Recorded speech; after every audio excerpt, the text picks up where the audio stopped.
ഹരേ കൃഷ്ണ, സർവം കൃഷ്ണ അർപ്പണമസ്തു. ജയ് ശ്രീ രാധേ രാധേ. നമുക്കിന്ന് ഭക്ത ഹനുമാന്റെ കഥ കേട്ടാലോ? പവനപുത്രനായ ആഞ്ജനേയ സ്വാമിയുടെ കഥ കേട്ടാലോ? മനോജവം മാരുത തുല്യവേഗം ജിതേന്ദ്രിയം ബുദ്ധിമതാം വരിഷ്ഠം വാധാത്മജം വാനരയൂഥമുഖ്യം ശ്രീരാമദൂതം ശരണം പ്രപദ്യേ.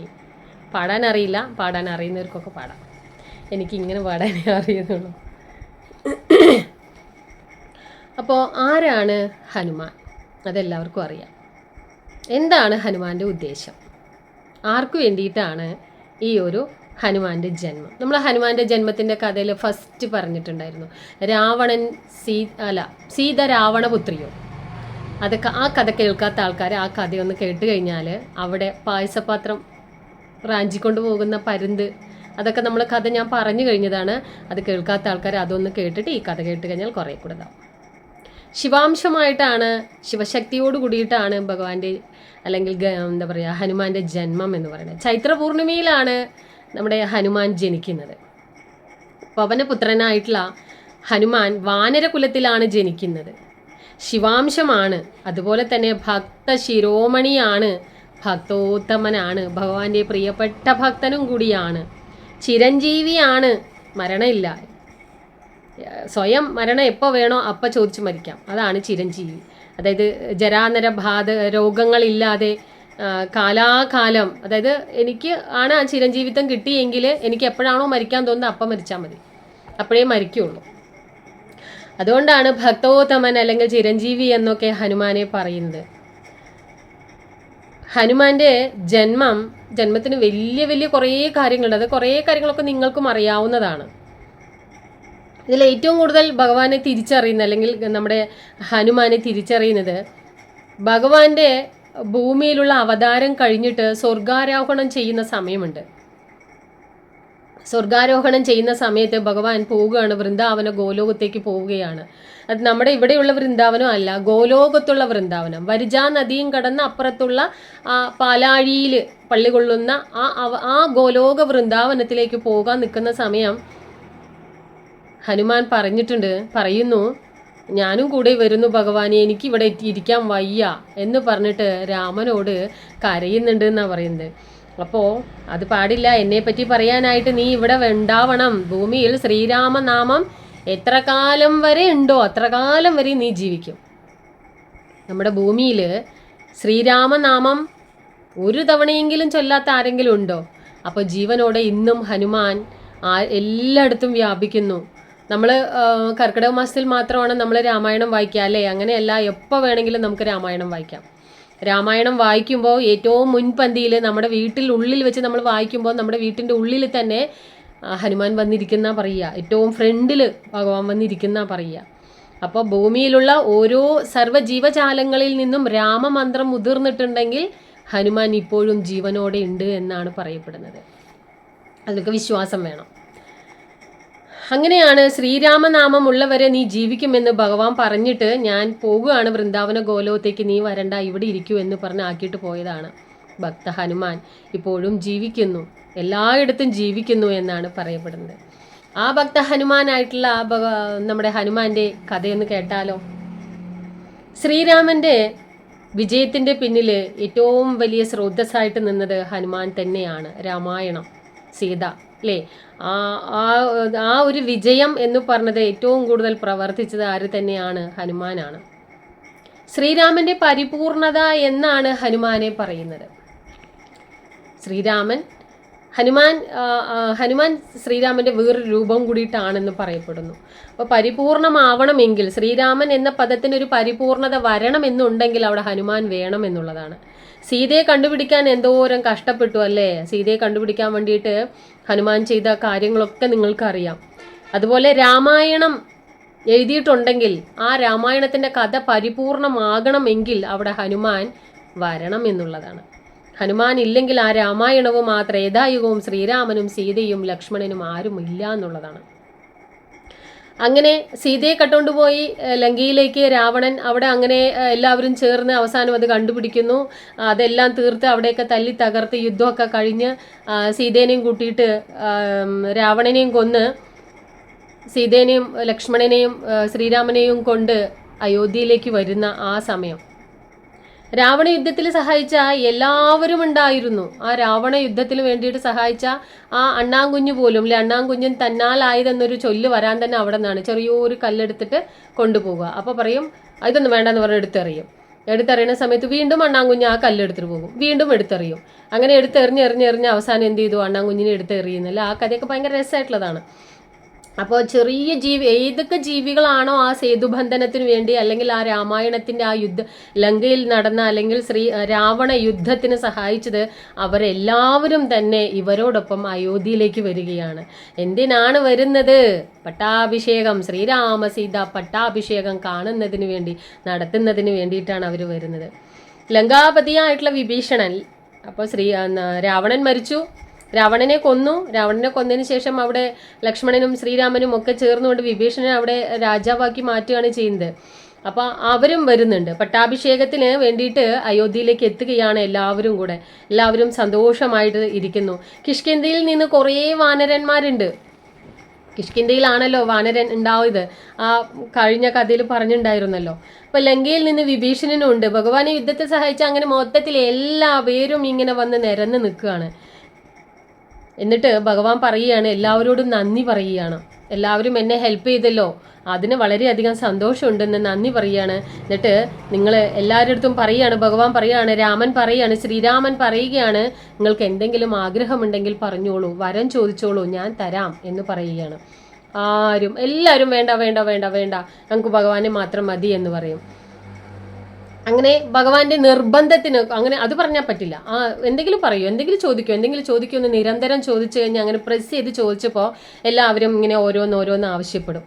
എന്താ വേണ്ടതെന്ന് വെച്ചാൽ അത് പറഞ്ഞോളൂ. എന്താണ് വേണ്ടത്? സ്ഥാനമാണോ വേണ്ടത്? സമ്പത്താണോ വേണ്ടത്? പണമാണോ വേണ്ടത്? അംഗീകാരമാണോ വേണ്ടത്? ഇനി വേറെ എന്തെങ്കിലും വേണോ? അങ്ങനെ ചോദിച്ചവർക്കെല്ലാം തന്നെ ശ്രീരാമദേവൻ എല്ലാവർക്കും അനുഗ്രഹം ചൊരിഞ്ഞു. ഈ കൂട്ടത്തിലൊന്നും പെടാതെ ഒരാൾ മാത്രം അങ്ങ് ദൂരെ മാറി കയ്യും കെട്ടി ഭഗവാനെ നാവുകളിൽ ചുണ്ടുകളിൽ രമ രമ രമ രമ രമ എന്ന് മാത്രം പറഞ്ഞുകൊണ്ട് മാറി നിൽക്കുന്ന ഒരാളെ കാണുകയാണ്. ശ്രീരാമദേവൻ കാണുകയാണ്. എല്ലാവരുടെയും മുഖത്ത് ഭയങ്കര തൃപ്തി, എല്ലാവർക്കും ചോദിച്ചതൊക്കെ കൊടുത്തു, എല്ലാമായി. പക്ഷേ ഹനുമാൻ മാത്രം വരുന്നില്ല. കൈകൂപ്പി ഇങ്ങനെ നിൽക്കുകയാണ്. രാമൻ വിളിക്കുകയാണ്, ഹനുമാൻ എന്താണ് അവിടെ നിൽക്കുന്നത്? വരൂ, എൻ്റെ അടുത്തേക്ക് വരൂ. തൊഴുകൈയോടെ വരൂ എന്ന് പറയുമ്പോഴേക്കും തൊഴുകൈയോടെ ഇങ്ങനെ ഓടി വന്നിട്ട് ഇങ്ങനെ ചോദിക്കും, എന്താണ് നിനക്ക് വേണ്ടത്? നീ എന്താ മാറി നിൽക്കുന്നത് എന്ന് ചോദിക്കുമ്പോൾ, എനിക്കൊന്നും വേണ്ട പ്രഭു, എനിക്ക് പ്രഭുവിൻ്റെ സ്നേഹം മാത്രം മതി, അത് മാത്രം മതി, എനിക്ക് പ്രഭുവിൻ്റെ ദാസനായാൽ മതി, എനിക്ക് വേറെ ഒന്നും തരണ്ട എന്ന് പറയുമ്പോൾ ഭഗവാൻ പറയുന്നുണ്ട്, പകരം തരാൻ എന്താണ് എൻ്റെ കയ്യിലുള്ളത് എന്ന് പറയുകയാണ്. ഈ പറഞ്ഞ ആ ഒരു വാക്കുകളിൽ നിന്ന് ഭഗവാൻ അങ്ങനെ ഹനുമാനിലേക്ക് അലിഞ്ഞു ചേരുകയാണ്. ഇനി എന്നിട്ടും നിർബന്ധിക്കുകയാണ്. അതല്ലാതെ എന്തെങ്കിലും ചോദിക്കൂ എന്ന് പറഞ്ഞ് ഹനുമാനോട് ഇങ്ങനെ കുറേ കാര്യങ്ങൾ പറയണം. അപ്പോൾ ഹനുമാൻ പറഞ്ഞു, കുറേ പ്രാവശ്യം ചോദിച്ചതല്ലേ, എന്നാ ചോദിക്കാമെന്ന് പറഞ്ഞിട്ട്, സദാസമയവും അങ്ങയുടെ പാദസേവ ചെയ്യുവാൻ വേണ്ടിയിട്ട് എന്നെ അനുഗ്രഹിക്കണം. അതാണ് അദ്ദേഹം ചോദിച്ചത്. അതിനുള്ള അവസരം മാത്രം മതി. എല്ലാ സമയവും ഞാൻ അങ്ങയുടെ കൂടെ ഇരുന്ന് അങ്ങയുടെ പാദസേവ ചെയ്യണം, പാദങ്ങൾ ഇങ്ങനെ ഒഴിയണം, അല്ലെങ്കിൽ താങ്കൾക്ക് വേണ്ട എല്ലാ കാര്യങ്ങളും ചെയ്യാനായിട്ട് എനിക്ക് സാധിക്കണം എന്നും പറഞ്ഞ് സാഷ്ടാംഗം വീണ് പ്രണമിക്കുകയാണ് ചെയ്യുന്നത്. ഇതെല്ലാം കണ്ടുകൊണ്ട് തൊട്ടപ്പുറത്തിരിക്കുന്ന സീതാമാതാവിൻ്റെ കണ്ണിൽ നിന്നിങ്ങനെ ധാരധാരയായി കണ്ണുനീരിങ്ങനെ ഒഴുകുകയാണ്. സന്തോഷം കൊണ്ടും സങ്കടം കൊണ്ടും ആ ഭക്തി കണ്ടിട്ട് സീതാമാതാവ് ഇങ്ങനെ കരയുകയാണ് ചെയ്യുന്നത്. ഇത് കണ്ടതും സീതാമാതാവ് വേഗം അവിടെ നിന്ന് എഴുന്നേറ്റ് വന്നിട്ട് സീതാമാതാവിൻ്റെ കഴുത്തിൽ ഒരു മുത്തുമാലയുണ്ട്. അന്ന് അനസൂയ മാതാവ് കൊടുത്തിട്ടുള്ള ഒരു മുത്തുമാലയുണ്ട്. ആ മുത്തുമാല ഊരിയിട്ട് ഭക്തിയോട് കൂടിയിട്ട് ഹനുമാന് കൊടുക്കുകയാണ് ചെയ്യുന്നത്. എന്നിട്ട് ആ മുത്തുമാല ഊരിയിട്ട് സീതാമാതാവ് ഇങ്ങനെ രാമനെ നോക്കും, ഞാൻ കൊടുത്തോട്ടെ എന്നുള്ള ആ ഒരു ഭാവത്തിൽ നോക്കുമ്പോൾ ശ്രീരാമൻ ആയിക്കോട്ടെ എന്ന് പറയുന്നുണ്ട്. അത് അങ്ങനെ ഊരി കൊടുക്കണം. അത് ഭക്തിയോട് കൂടിയിട്ട് രണ്ട് കൈയും നീട്ടിയിട്ട് ഹനുമാൻ അതിന് സ്വീകരിക്കും. എന്നിട്ട് എന്താ ചെയ്യുക? നല്ല വിലപിടിപ്പുള്ള മുത്തുമാലയാണ് അത്. അതൊന്നും ഹനുമാൻ അറിയില്ല. ആ മുത്തുമാലയെ ഇങ്ങനെ തിരിച്ചും മറിച്ചും ഒക്കെ ഇങ്ങനെ നോക്കിക്കഴിഞ്ഞിട്ട് എന്നിട്ട് അതിൽ നിന്ന് എന്ത് ചെയ്യും? മാമലയിൽ നിന്ന് ഓരോ മുത്ത് പൊട്ടിക്കും. പൊട്ടിച്ചിട്ട് അതിൽ നോക്കും. അതിൽ നോക്കുമ്പോൾ ശ്രീരാമനാമം ഉണ്ടോ നോക്കുകയാണ്. ശ്രീരാമനാമം ഉള്ളത് മാത്രമേ ഹനുമാൻ യൂസ് ചെയ്യുള്ളൂ. അങ്ങനെ ഓരോന്നും അവിടെ നിറയെ ആൾക്കാർ സഭയിൽ കൂടി നിൽക്കുകയാണല്ലോ. എല്ലാവരും ഇത് കാണുകയാണ്. ഒരു മാലനെ പൊട്ടിച്ചു, അതിലൊരു മുത്തെടുത്തു, തിരിച്ചു മറിച്ച് നോക്കി അതിനെ കളഞ്ഞു. വീണ്ടും ഒരു മുത്തെടുത്തു, വീണ്ടും തിരിച്ചു മറിച്ച് നോക്കി അതിനവിടെ കളഞ്ഞു. അങ്ങനെ ആ മുത്തും അത്രയും വിലപിടിപ്പുള്ള ആ മുത്തുമാലയിലെ ഓരോ മുത്തുകളും പൊട്ടിച്ച് കളയുകയാണ്. ഇത് കണ്ടപ്പോൾ സഭയിലിരിക്കുന്ന കുറേ ആളുകളും വിഭീഷണും ഒക്കെ, അയ്യേ ഇതെന്താ ഹനുമാൻ ഇങ്ങനെയൊക്കെ ചെയ്യുന്നത്, എന്താണ് ഇങ്ങനെ അത്രയും വിലപിടിപ്പുള്ള മുത്തുമാല, അതും സീതാമാതാവ് കൊടുത്ത മുത്തുമാല ഇങ്ങനെ പൊട്ടിക്കുന്നത് എന്താ, കുരങ്ങന്റെ കയ്യിൽ മാല കിട്ടി എന്താ സംഭവിക്കുക അല്ലേ എന്ന് പറഞ്ഞുകൊണ്ട് അവിടെയുള്ളവരെല്ലാം അയ്യേ എന്ന് പറയും. സ്നേഹത്തോടെ സീതാമാധവൻ നൽകിയതിനെ എന്താ ഈ ഹനുമാൻ ഇങ്ങനെയൊക്കെ ചെയ്യുന്നത്, പൊട്ടിക്കുകയാണോ ചെയ്യുന്നത്, തറയിൽ എറിയുകയാണോ, ഇങ്ങനെയൊക്കെ ചെയ്യാൻ പാടുണ്ടോ എന്നൊക്കെ പറഞ്ഞുകൊണ്ട് ഓരോ ആൾക്കാരും പറയുന്നുണ്ട്. ആ മുത്തുകളെല്ലാം വീണിങ്ങനെ തറയിൽ ചിതറിക്കിടക്കുകയാണ്. വീണ്ടും വീണ്ടും കയ്യിലുള്ള മുത്തുകളെല്ലാം പൊട്ടിച്ച് കളയുമ്പോൾ വിഭീഷണൻ അങ്ങ് ദേഷ്യം വരും. വിഭീഷണൻ അങ്ങ് ചാടി എണീറ്റിട്ട് ദേഷ്യപ്പെട്ടിട്ട് അങ്ങോട്ട് ഓടി വരും. ഹനുമാന്റെ അടുത്തേക്ക് വന്നിട്ട് പറയും, ഹനുമാൻ എന്താണ് നിങ്ങൾ ചെയ്യുന്നത്, ഇപ്രകാരം ചെയ്യാമോ, തെറ്റല്ലേ ഇതൊക്കെ എന്ന് പറഞ്ഞങ്ങോട്ട് ചാടി ഷൗട്ട് ചെയ്ത് ഇങ്ങോട്ട് സംസാരിക്കുമ്പോൾ പെട്ടെന്ന് ഹനുമാൻ പേടിക്കും. അയ്യോ, പേടിച്ച് നിൽക്കുന്ന ഒരു ഹനുമാനെയാണ് അവിടെ കാണുന്നത് വിഭീഷണന്റെ മുൻപിൽ. പേടിച്ച് നിന്നിട്ട് പറയും, ഞാനേ ആ ഓരോ മുത്തും എന്തിനാ അങ്ങനെ പൊട്ടിച്ചെടുത്തെന്ന് പറയും, അതിൽ രാമനാമം ഉണ്ടോ എന്ന് നോക്കിയതാ എന്ന് പറയുകയാണ്. ഇത് കേട്ടപ്പോൾ എല്ലാവരും അങ്ങ് പൊട്ടിച്ചിരിച്ചു. സഭയിലിരിക്കുന്ന സർവ്വേ ആൾക്കാരും മുത്തിൽ രാമനാമം ഉണ്ടോ എന്ന് നോക്കിയതാണ്. ഇല്ലാന്ന് പറഞ്ഞപ്പോൾ ഞാൻ കളഞ്ഞതാണ് എന്ന് പറഞ്ഞത് കേട്ടപ്പോൾ എല്ലാവരും അങ്ങ് പൊട്ടിച്ചിരിച്ചു. ഇത് എന്തൊരു നാമമാണ്, എന്തൊരു വ്യക്തിയാണ് എന്ന് പറയാണ് വിഭീഷണന്. അപ്പോൾ ഇങ്ങനെ ഇത് കേട്ടപ്പോൾ വിഭീഷണൊരു തോന്നൽ, രാമഭക്തി കാണിക്കാൻ വേണ്ടിയിട്ട് ഹനുമാൻ ചിലപ്പോൾ ചെയ്തതായിരിക്കും. പൊങ്ങച്ചം കാണിക്കുക പറയുമല്ലോ, അപ്പോൾ അതിന് വേണ്ടിയിട്ട് എനിക്ക് മാത്രമേ രാമഭക്തി ഉള്ളൂ എന്ന് കാണിക്കാൻ വേണ്ടിയിട്ടായിരിക്കും ചിലപ്പോൾ ഇത് കാണിക്കണേ എന്ന് വിഭീഷണൻ അറിയാതെ അങ്ങൊന്ന് തോന്നിപ്പോവാണ്. ഒരു എന്താ പറയുക, ഒരു മായബാധിക്കുകയാണ് വിഭീഷണന്. അതല്ലാതെ വേറൊന്നും അല്ല. ഇതിപ്പോൾ അങ്ങനെ ഞാനാണ് രാമൻ്റെ ആള് എന്നുള്ളത് അറിയിക്കാൻ വേണ്ടിയിട്ടാണ് എന്ന് പറയണം. അപ്പോൾ വിഭീഷണൻ പറയാം, രാമനാമം ഇല്ലാത്ത ഒന്നും നീ സ്വീകരിക്കില്ലേ, എന്നാൽ ഒന്നുണ്ട് നിന്റെ ശരീരം എന്ന് വിഭീഷണൻ അവിടെ ഉറപ്പിച്ച് പറയുകയാണ്, കടുത്ത വാക്കുകൾ കൊണ്ട് പറയുകയാണ്. ഈ ശരീരം എന്ന് പറയുന്നത് ഒരു പുറമൂടിയാണ്, ഒരു വസ്ത്രമാണ് ശരീരം എന്ന് പറയുന്നത്. ഇതിലെവിടെയാണ് എന്താ പറയുക ശ്രീരാമനാമമുള്ളത്, ഒന്ന് നീ എനിക്ക് കാണിച്ചു തരൂ എന്ന് പറയുകയാണ്. അപ്പോൾ ശ്രീരാമനാമം ഇല്ലാത്ത ഈ ശരീരത്തിൽ, ശരീരം കൊണ്ടല്ലേ നീ ഇരിക്കുന്നത്, ഈ തോല് കൊണ്ടല്ലേ നീ ഇരിക്കുന്നത്, അതിലൊന്ന് കാണിച്ചു തരൂ എന്ന് വിഭീഷണൻ വെല്ലുവിളിക്കുകയാണ് ഹനുമാനോട്. ഈ ശരീരത്തിൽ ശ്രീരാമൻ ഇല്ല എന്ന് പറയുമ്പോൾ ഈ ശരീരത്തിൽ ശ്രീരാമൻ ഇല്ല എന്ന് ആര് പറഞ്ഞു എന്ന് ഹനുമാൻ ചോദിക്കുകയാണ്. ധിക്കരിച്ചുകൊണ്ട് ചോദിക്കുകയാണ്, ശരീരത്തിൽ ശ്രീരാമൻ ഇല്ല എന്ന് ആരാണ് പറഞ്ഞത്, ശ്രീരാമൻ ഇല്ല എന്ന്, സീതാസമേതനായ ശ്രീരാമൻ ഈ ഹൃദയത്തിൽ ഉണ്ട്, നിങ്ങൾക്ക് അറിയുമോ എന്ന് ചോദിക്കുകയാണ്. അപ്പോൾ എല്ലാവർക്കും ഒരു ഉത്സുകം തോന്നി, ആഹാ അങ്ങനെയുണ്ടെങ്കിൽ അതൊന്ന് ഞങ്ങൾക്ക് കാണണമല്ലോ, അത്രയ്ക്ക് മാത്രം തമ്പ് പറയുന്നുണ്ടെങ്കിൽ, വെല്ലുവിളിക്കുന്നുണ്ടെങ്കിൽ അത് ഞങ്ങൾക്കൊന്ന് കാണണമല്ലോ എന്ന് മറ്റുള്ളവരും കൂടുതൽ വിഭീഷണനും വെല്ലുവിളിച്ചു. ഹനുമാൻ ദയനീയമായി രാമനെ നോക്കി, ശ്രീരാമദേവനെ നോക്കി ഒന്ന് പുഞ്ചിരിച്ചിട്ട് ആ പുഞ്ചിരിയിൽ എന്താണ് ഉണ്ടായിരുന്നത്, അങ്ങ് എവിടെയാണ് ഭഗവാനെ ഉള്ളത്, ഒന്ന് കാണിച്ചു തരണേ എന്ന് ഭഗവാനെ നോക്കി ഒന്ന് പുഞ്ചിരിച്ചു എന്നാണ് പറയുന്നത്. അപ്പോൾ ഭഗവാനും ഒരു പുഞ്ചിരിയിൽ ഒതുക്കി എന്നുള്ളതാണ്. ശ്രീരാമൻ പുഞ്ചിരിച്ചു. ഹനുമാൻ തൻ്റെ ആ ശ്രീരാമൻ പുഞ്ചിരിച്ചത് കണ്ടതും പിന്നെ അവിടെ ഓക്കെ ആയി. പിന്നെ ഒന്നും നോ അപ്പീൽ, വേറെ ഒന്നും നോക്കേണ്ട കാര്യമില്ല. തൻ്റെ രണ്ട് കയ്യിലുള്ള മൂർത്ത നഖങ്ങൾ കൊണ്ട് തൻ്റെ ഹൃദയം മാറിടം അങ്ങ് പിളരുകയാണ് ചെയ്യുന്നത്. കൂർത്ത നഖം കൊണ്ട് മാറിടം അങ്ങ് വലിച്ചു കീറി പ്രാണവേദനയോടെ കിടന്നു പൊളഞ്ഞു. ആ സമയം ഹനുമാൻ ഹൃദയത്തിൽ അനുഗ്രഹ രൂപത്തിൽ, അപ്പോഴാണ് ഹൃദയത്തിൽ അനുഗ്രഹ രൂപത്തിൽ ഇങ്ങനെ ഇരിക്കുകയാണ്. ആ അനുഗ്രഹ രൂപത്തിൽ ഇങ്ങനെ കൈയും പിടിച്ചുകൊണ്ട് സീതയോടൊപ്പം ശ്രീരാമദേവൻ ഹനുമാന്റെ ഹൃദയത്തിൽ ഇരിക്കുന്നു. ആ ഒരു കാഴ്ചയാണ് എല്ലാവരും കാണുന്നത്. ആ കാഴ്ച കണ്ടതും എല്ലാവരും അങ്ങ് ചാടി അങ്ങ് എണീറ്റു എന്നുള്ളതാണ്. കൈകൾ കൂപ്പി ഹനുമാന്റെ അടുത്തേക്ക് ഓടി വന്നു, കൈകൾ കൂപ്പി ഇങ്ങനെ നമിച്ചു. അയ്യോ, ഞങ്ങൾ പറഞ്ഞതെല്ലാം ഭയങ്കര മോശമായി പോയി, ഞങ്ങൾ ഇനി ഒന്നും പറയില്ല എന്നുള്ള ആ ഒരു ഇതിൽ ഇത് കണ്ട് സീതാമാതാവ് വീണ്ടും ഉറക്കെ ഉറക്കെ കരയുകയാണ് ചെയ്യുന്നത്. ഇത് കണ്ട് ശ്രീരാമദേവൻ എന്താണ് ചെയ്തത്? സിംഹാസനത്തിൽ നിന്ന്, സ്വർണ്ണ സിംഹാസനത്തിൽ നിന്ന് ചാടി എണീറ്റ് പാടികളൊക്കെ ചാടി മറിഞ്ഞു വന്ന് ഹനുമാനെ അങ്ങ് കെട്ടിപ്പിടിച്ച് ഇങ്ങനെ മൂർധാവിൽ ഇങ്ങനെ ഉമ്മ വെക്കുകയാണ്, ആലിംഗനം ചെയ്ത് ഇങ്ങനെ കരയാണ്. രാമൻ പോലും ശ്രീരാമൻ പോലും ഇങ്ങനെ ധാരധാരയായി കണ്ണീരൊഴുക്കുകയാണ്. ആ ഹൃദയത്തിൽ അനുഗ്രഹ രൂപത്തിലിരിക്കുന്ന ശ്രീരാമനെയും സീതാമാതാവിനെയും കാണുകയാണ് എല്ലാവരും. ആ അഖിലാണ്ട കോടി ബ്രഹ്മാണ്ട നാഥനും നാഥിയും അതിനകത്തിരിക്കുന്ന കാഴ്ച ആ മണ്ഡപത്തിലിരിക്കുന്ന സർവ്വ ആൾക്കാരും, ആ സഭയിലിരിക്കുന്ന സർവ്വ ആൾക്കാരും കാണുകയാണ്. അത് കണ്ട് എല്ലാവരും എന്തു ചെയ്തു? നിന്ന് കൈകൾ കൂപ്പി ക്ഷമാപണം പറയുകയാണ്. ഈ സ്നേഹത്തിന്, എന്നിട്ട് ശ്രീരാമൻ ഹനുമാനെ കെട്ടിപ്പിടിച്ചിട്ട് പറഞ്ഞത് എന്താണ് നോക്കൂ. ഈ സ്നേഹത്തിന്, ഈ ഭക്തിക്ക് ഞാൻ എന്നെ തന്നെ നൽകുകയാണ് ഹനുമാൻ എന്ന് പറയുകയാണ്. ഇനി എന്തു വേണം അല്ലേ? ഹനുമാൻ ചോദിച്ചതും അത് തന്നെയാണ്, എപ്പോഴും അങ്ങയുടെ കൂടെ ഇരിക്കണം. അപ്പോൾ ഇപ്പോൾ ദേ ഇവിടെ ശ്രീരാമൻ പറയുന്നു, ഈ ഭക്തിയുടെ മുന്നിൽ ഞാൻ തോറ്റുപോയിരിക്കുന്നു, ഈ സ്നേഹത്തിൻ്റെ മുൻപിൽ ഞാൻ തോറ്റുപോയിരിക്കുന്നു, ഞാൻ എന്നെ തന്നെ നിനക്ക് സമർപ്പിച്ചിരിക്കുന്നു. നമ്മളൊക്കെ ദൈവത്തിൽ സമർപ്പിക്കും, ദൈവം നമ്മളിൽ സമർപ്പിക്കുന്നു. കണ്ടോ? അപ്പോൾ ഭക്തി, അതാണ് ഭക്തി എന്ന് പറയുകയാണ് ചെയ്യുന്നത്.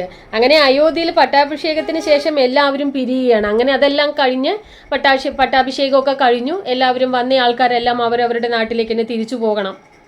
പക്ഷെ ആർക്കും പോകണ്ട, സങ്കടമാണ് എല്ലാവർക്കും. ഭഗവാനെ വിട്ടു പിരിയാൻ ഭയങ്കര സങ്കടം, എല്ലാവർക്കും സങ്കടമായി. ഭഗവാനെ വിട്ടു പിരിയാൻ ആർക്കും ഇഷ്ടമാവണില്ല. പരിശുദ്ധ ഭക്തിയാണെങ്കിൽ അങ്ങനെയാണ് ഉണ്ടാവുക. നമ്മളൊക്കെ അമ്പലത്തിൽ പോയി കഴിഞ്ഞാൽ ചിലപ്പോൾ അമ്പലത്തിൽ പോയിട്ട് പോകാൻ ഭയങ്കര ഇൻട്രസ്റ്റഡ് ആയിരിക്കും.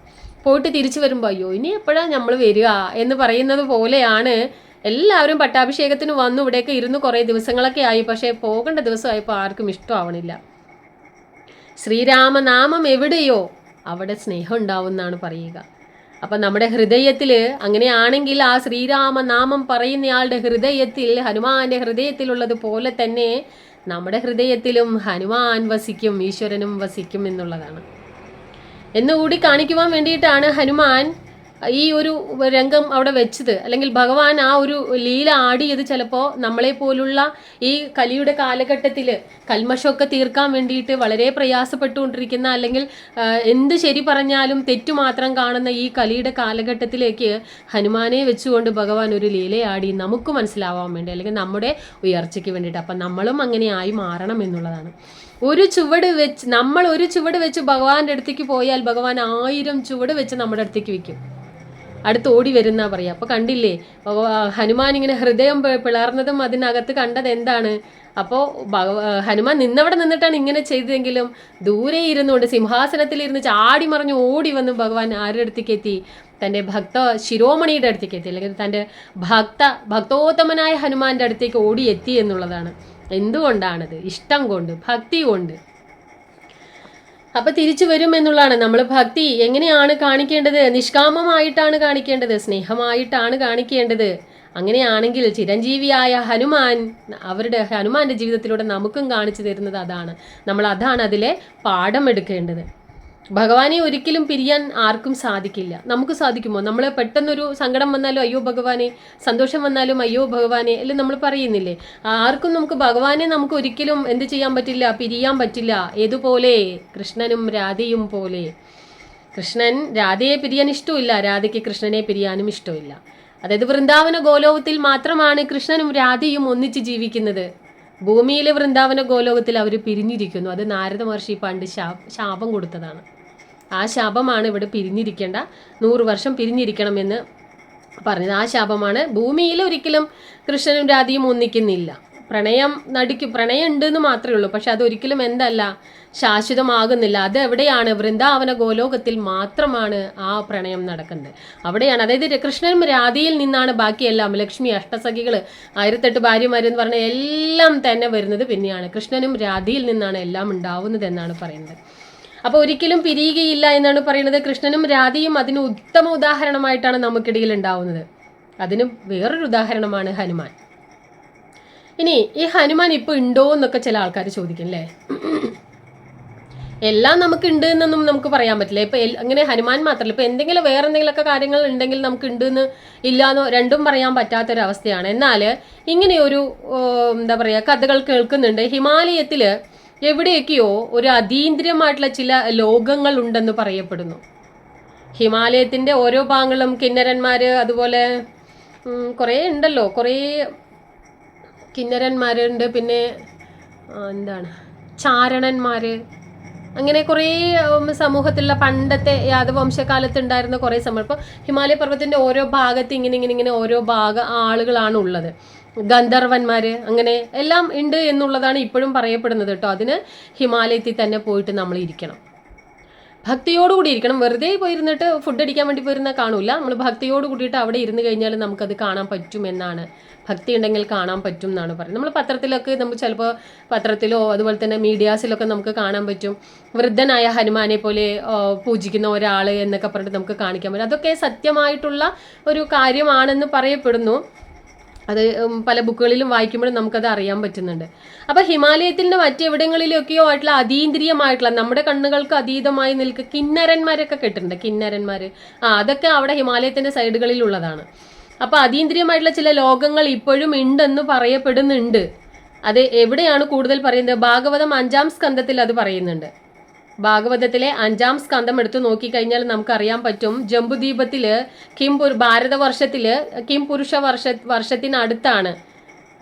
മനസ്സിലായോ? 5-ാം സ്കന്ധത്തിൽ അത് പറയുന്നത് എവിടെയാണ് ചോദിച്ചു കഴിഞ്ഞാൽ ജംബുദ്വീപത്തിൽ ഭാരതവർഷത്തിലെ കിം പുരുഷ വർഷത്തിനടുത്തായിട്ടാണ്. അവിടെ സദാ ശ്രീരാമനാമം ചൊല്ലുന്ന ഒരു കുറേ ആളുകളുണ്ട് എന്നാണ് പറയുന്നത്. അതിന് നേതൃത്വം കൊടുക്കുന്നത് ഇപ്പോഴും ഹനുമാനാണെന്ന് പറയപ്പെടുന്നു. അപ്പോൾ അതിൽ ഹനുമാനെ പോലുള്ള ഒരു നല്ല ഏജായിട്ടുള്ള ഒരാളെ കാണാൻ പറ്റും എന്നുള്ളതാണ് അവിടെ പറയപ്പെടുന്നത്. അപ്പോൾ കിംപുരുഷ വർഷത്തിൽ ചിരഞ്ജീവിയായിട്ട് ഇപ്പോഴും ശ്രീരാമദേവന്റെ സേവ ഇപ്പോഴും നടക്കുന്നു എന്നാണ്. ആ ശ്രീരാമദേവന്റെ സേവകൾ ചെയ്തുകൊണ്ട് ഇപ്പോഴും നടക്കുന്നത് ആരാണ്? ഭക്ത ഹനുമാനാണെന്ന് പറയപ്പെടുന്നു. അതായത് അന്ന് അദ്ദേഹം ഭഗവാൻ ഗോലോകത്തേക്ക് പോകുമ്പോൾ പറഞ്ഞല്ലോ, ഈ ഭൂമി ഉള്ളിടത്തോളം കാലം, ശ്രീരാമനാമം ഉള്ളിടത്തോളം കാലം ചിരഞ്ജീവിയായി നീ ജീവിക്കും, അതാണ് വേണ്ടത് എന്ന് പറയുന്നുണ്ടല്ലോ. അതുകൊണ്ട് തന്നെയാണ് ഈ ഭൂമി നഷ്ടപ്പെട്ടു പോകുന്നില്ലല്ലോ. ഇനിയൊരു പ്രളയം സംഭവിച്ച് എല്ലാം തലകിടായി മറിയുമ്പോഴല്ലേ പോകുന്നുള്ളൂ. അതുവരെയും ഉണ്ടാവും എന്നുള്ളതാണ് പറയുന്നത്. അപ്പോൾ ഇപ്പോഴും അവിടെ എവിടെയൊക്കെയോ മറഞ്ഞിരുന്നുകൊണ്ട്, അല്ലെങ്കിൽ നമ്മുടെ കണ്ണുകൾക്ക് അതീതമല്ലാത്ത ഏതോ ഭാഗത്ത് ഇപ്പോഴും ഉണ്ട് എന്നുള്ളതാണ്. അപ്പോൾ ആരാണോ ശ്രീരാമനാമം ചൊല്ലുന്നത് അവരുടെ കൂടെ ശ്രീരാമദേവൻ സീതാദേവി മാത്രമല്ല ഉണ്ടാവുക, ഭക്ത ഹനുമാനും ഉണ്ടാവും. അപ്പോൾ ഭക്ത ഹനുമാനെ നമ്മൾ നന്നായി പ്രാർത്ഥിക്കണം.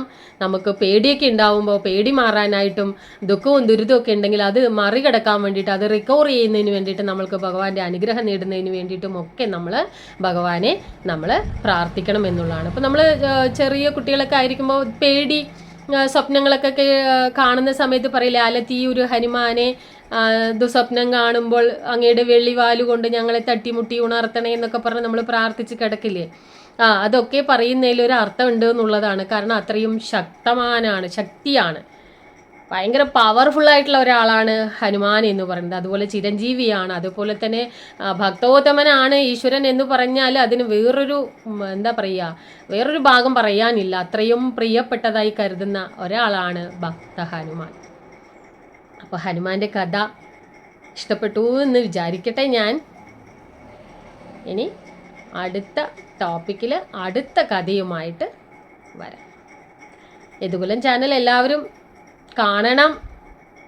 അതുപോലെ ലൈക്കും കമൻറ്റും അതുപോലെ കുറവുകളുണ്ടെങ്കിൽ അതും ഒക്കെ പറയണം, ഷെയറും ഒക്കെ ചെയ്യണം. ഓക്കെ, അപ്പോൾ നമുക്ക് അടുത്ത കഥയിൽ കാണുന്നത് വരെ ഹരേ കൃഷ്ണ. യദുകുലം ചാനൽ തുടർന്ന് കാണുന്നതിന് വേണ്ടി എല്ലാവരും സബ്സ്ക്രൈബ് ചെയ്യുക, ലൈക്ക് ചെയ്യുക, ഷെയർ ചെയ്യുക, കമൻറ്റ് ചെയ്യുക.